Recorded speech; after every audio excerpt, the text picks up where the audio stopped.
The secret societies know that if they show their signs everywhere, then it becomes so normal to the people so that no one notices the reality of it.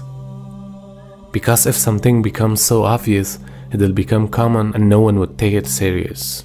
On the other hand, it becomes a kind of advertisement for attracting people towards Satanism and practicing of it, whether in a conscious or a subconscious way. And as a result, today we see masses are using these symbols. Their signs became a trend to the people, and people became customers of their products and follow their way of thinking. We see people participating in their concerts and follow their rituals. And some people even join and get the membership of these so-called secret societies. So it's a successful way of deceiving people to promote their ideas in an obvious way rather than being secret and silent. And for that they don't hesitate to use any tool that's useful for attracting people.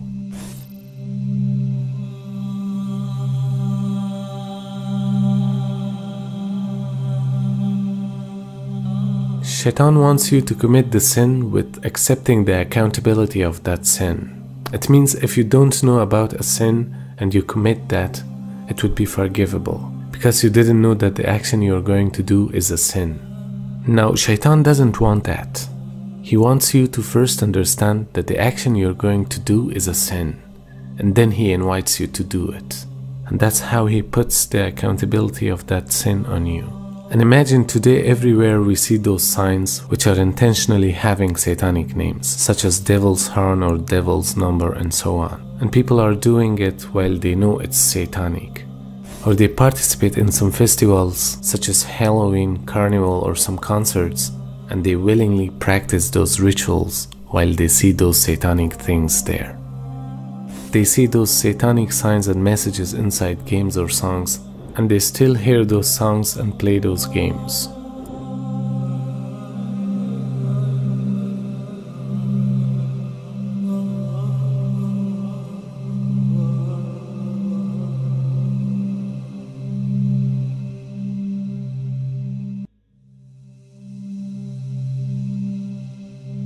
Subhanallah, the day of resurrection, there's no such thing, my father is a prophet or my mother is pious. No, no, no, no. Your deeds would lead you to paradise or to hell. Allah subhanahu wa ta'ala tells us that the shaitan has a khutbah, he gives a khutbah in hell. And he said, Inna Allah wa'adakum wa'ad al-haq. Allah has promised you the promise of truth. Wa wa'adtukum fa akhlaftukum. And I've promised you, but I've betrayed you. I did not fulfill my promise. And then he said something that I want you to pay attention, my dear respected brothers and sisters. He said, وَمَا كَانَ لِي عَلَيْكُمْ مِنْ سُلْطَانٍ. He said, I have no authority over you. Shaitan says he wants to defend himself.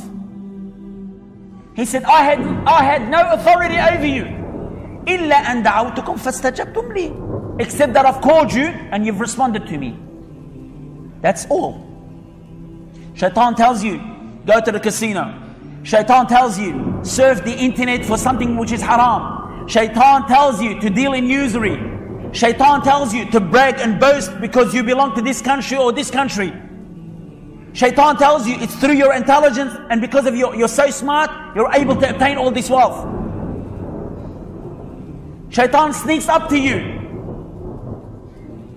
He said, وَمَا كَانَ لِي عَلَيْكُمْ مِنْ سُلْطَانٍ إِلَّا أَنْ دَعَوْتُكُمْ. I had no authority over you. I have no control over you, except that I've called you and you've responded to me.